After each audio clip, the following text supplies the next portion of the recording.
Hello, this is a video about finding library information. It's intended to be used along with our library pages at CSM and Birkbeck Library, which you can find linked to via your Moodle site. My name's Warren and I'm the librarian here at CSM. And I'm Aidan Smith and I'm the librarian at Birkbeck. So a suggestion for how you might do a search. You might plan the search, so you work out what information you'll need to answer your question and how you will find that information, and then we'll cover how you would search for that information, so identifying the best tools for the job and making use of their functions, and then we'll cover how to evaluate and critically review the information and make sure it's suitable for use, and then how to keep track of the information you're using for your assignments in terms of references. So this is a bit of background to show where the library information sits on the internet. So we've used the iceberg to describe the visible web and the deep web. The deep web is a term that refers to the bit underneath the water in the iceberg picture.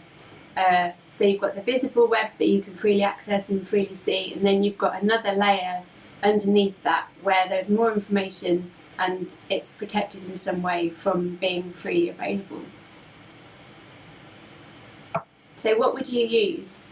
On the visible web, we've got many useful resources such as institutional repositories where universities upload their research. Government statistics can be found freely online. You can use a Google search to find all of these resources. For example, online thesaurus, very useful. And we've also got publisher websites there just in between because they have visible platforms on the internet so people can see what they have published. But then sometimes you might need to pay to view that information, so that some of the information they publish may be further down onto the deep web. So we have our physical library with all our books, and we also have our online library where there's a vast amount of online academic information. So the library pages are software platforms on the visible web, so you can find those by Googling them. And they index information in our online library that's in the deep web. So you need your password to open the resources that you find there. So the key to accessing the deep web and the academic information on the deep web is your university username and password. Because you have two universities, Birkbeck and CSM, you have two usernames and passwords, but you also have double the information. So if you're planning a search, a common way to go about it is to identify the key concepts that are relevant to the question. So to do that, you would normally pick out the keywords that you're going to use in the search, and another common way to deal with that is to create a mind map for the search strategy. So with the mind map, you can break down the question into different areas, and you can identify the key concepts. You might break those down further into subtopics, or you could even identify alternate terms that you could use in your search. And when you're actually searching using those keywords and phrases, you can combine them with and, or, and not. So and will search for two phrases together, or is used to search alternate terms, and not you can use to exclude relevant results. Another technique you can use is phrase searching, which is if you have a multi-word phrase such as human resource management, you can put speech marks around it to search for it as a phrase.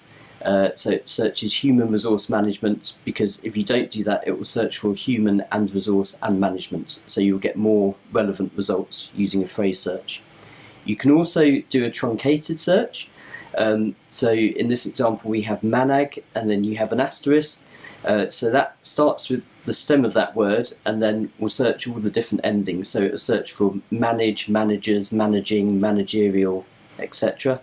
And another thing you can use is wildcard searching for variant spellings. So particularly if you have American and British English, so you might have organisation spelt with an S or a Z, and the question mark will replace either the S or the Z. And if you had colour, it would either add the U or take the U out.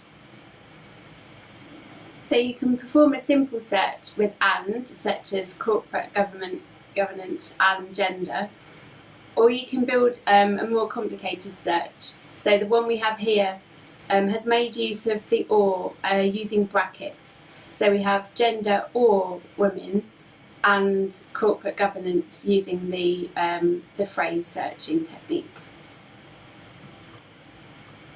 So once you've found some useful information, you'll need to reference that in your work. This slide is just a reminder of how that would look in your reference list at the end of your essay or your report, and also how you would refer to that source in the text. The Cite Them Right logo at the bottom is to remind you about the Cite Them Right website that can be accessed via the CSM library page. This is a website that explains how to do referencing, and it also has examples of lots of different formats of information. So whatever the source is that you've used, you can use this website to reference it. We hope you found this introductory video useful. If you need further help, you can contact May or I. Our contact details are on the Moodle site.